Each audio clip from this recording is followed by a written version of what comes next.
हाय, ये गर्मी तो मेरी जान ही ले लेगी।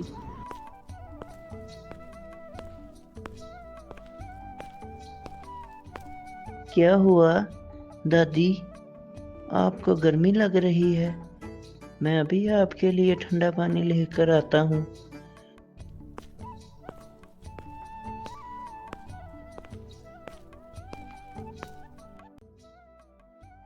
माँ, ओ माँ, दादी को ठंडा पानी दे दो।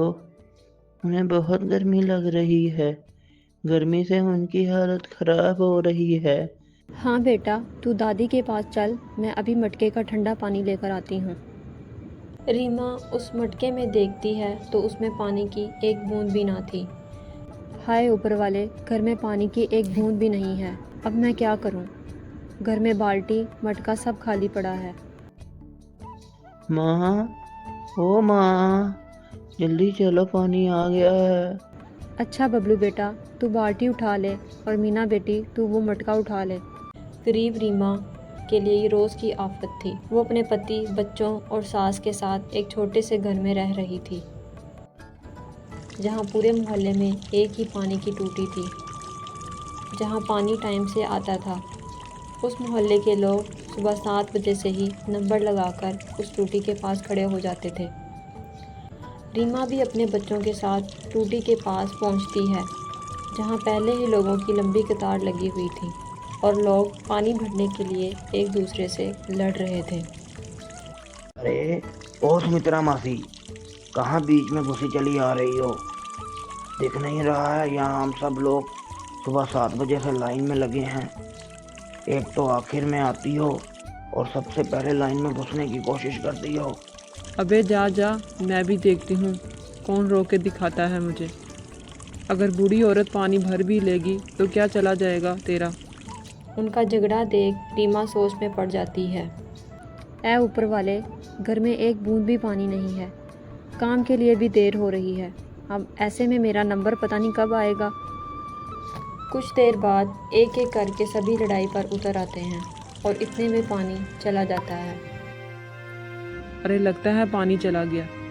क्या पानी चला गया? अब मैं क्या करूं? मेरी सास पानी ना मिलने की वजह से बीमार है और इधर इन सब की लड़ाई के चक्कर में पानी ही बंद हो गया। अब मैं क्या करूं? मुझे कुछ समझ नहीं आ रहा। अब हम पानी के बगैर क्या करेंगे? दुखी मन से उदास रीमा खाली मटका लिए घर पहुंचती है। बहू पानी ले आई क्या? ज़रा एक गिलास पानी पीने के लिए दे दे, गला सूख रहा है। नहीं माँ जी, पानी नहीं ला पाई। गांव वाले पानी को लेकर लड़ाई करने लगे, इतने में पानी ही चला गया। ऐ ऊपर वाले, अब मैं क्या करूं? प्यास से गला सूख रहा है, ऊपर से ये गर्मी जान ले रही है। आप चिंता मत करिए माँ जी, मैं काम पर जा रही हूँ और मीना को अपने साथ ले जा रही हूँ।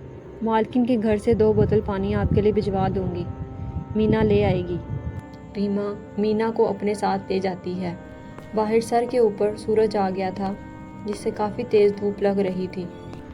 रास्ते में चलते हुए अचानक मीना की चप्पल टूट जाती है और धूप से पैर जलने लगते हैं। ले मीना बेटी, तू मेरी चप्पल पहन ले।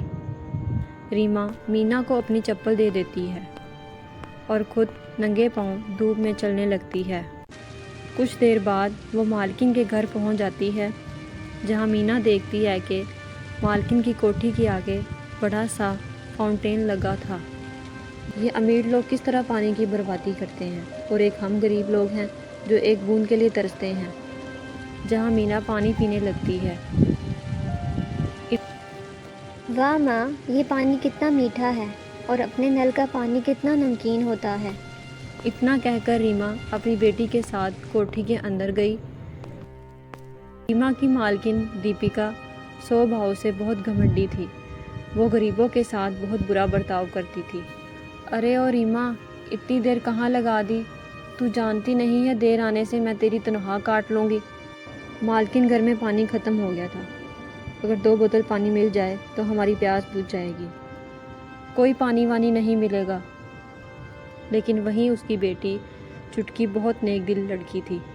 वो अक्सर गरीबों की मदद करती थी। वो अपनी माँ और रीमा की सारी बातें सुन लेती है। फिर रीमा सारा काम निपटा कर घर की तरफ लौट रही होती है। तो चुटकी उसे पानी की बोतल भरकर दे देती है। साथ में फ्रिज में से चोरी चुपके बर्फ़ भी दे देती है। ले रीमा, ये पानी की बोतल ले ले और जा, लेकिन हाँ जल्दी से चुपचाप निकल जा। माँ को कुछ भी पता नहीं लगना चाहिए।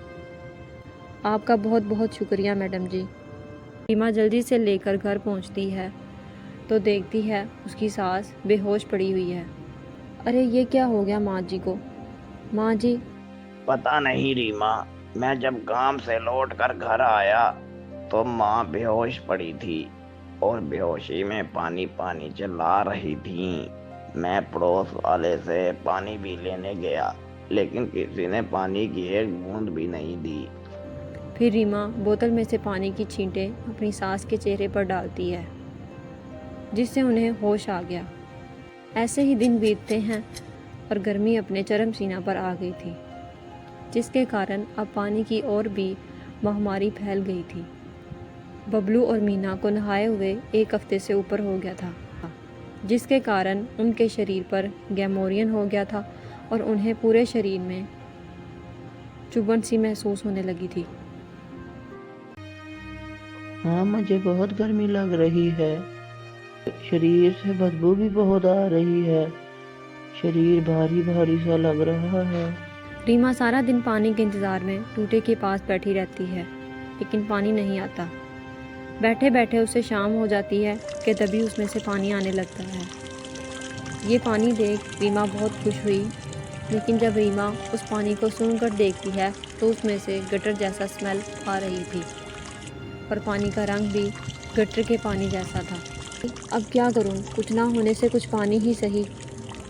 रीमा मजबूरी में ही वो गंदा पानी भर लेती है, लेकिन वो पानी ना ही तो किसी से पिया जा रहा था और ना ही उस पानी से किसी से नहाया जा रहा था। फिर मीना को एक आइडिया आता है और वो हाथ में मटका लिए अपने भाई बबलू के साथ मालकिन की कोठी पर पहुंच जाती है और दोनों वहां लगे फाउंटेन से पानी भरने की कोशिश करते हैं। तभी दीपिका करते देख लेती है और दीपक उन दोनों को एक एक चांटा लगाती है।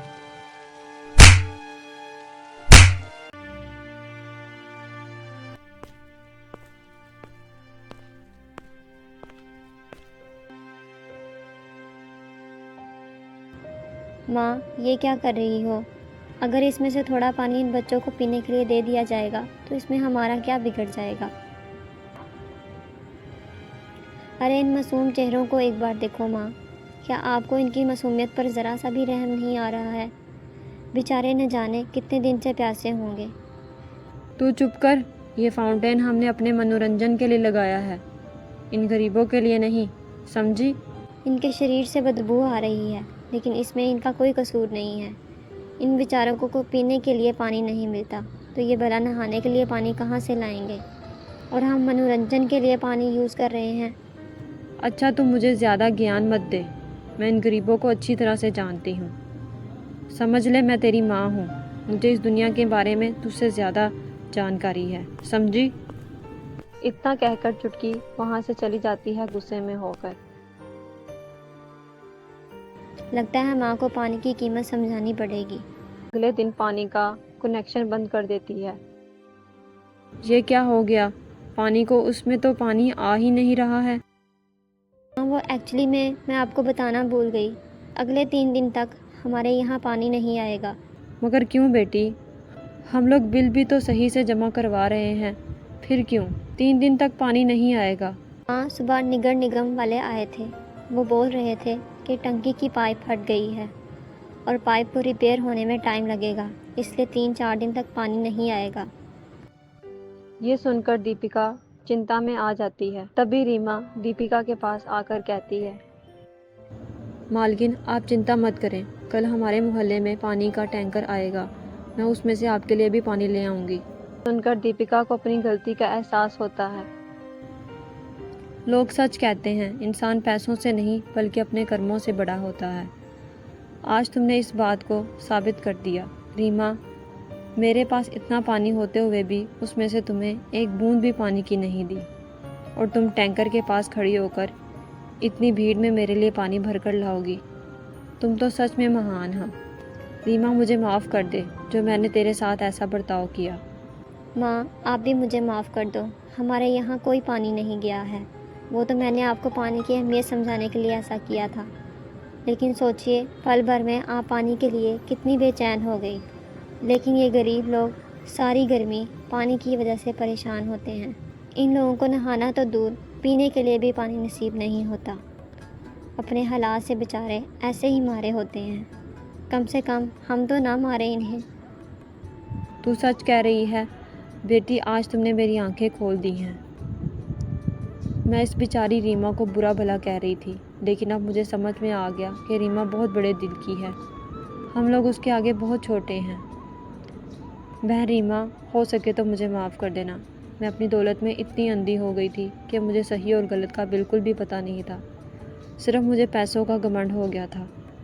ये बेचारी रीमा इतनी गर्मी में मुझसे सिर्फ एक बोतल पानी मांग रही थी और मैं गरीब उसे एक बोतल पानी भी ना दे सकी। ऊपर से तो मैं बहुत अमीर हूँ, लेकिन दिल से बहुत गरीब हूँ। आज मुझे इस बात का एहसास हो गया है। उस दिन से दीपिका को अपनी गलती का एहसास हो जाता है।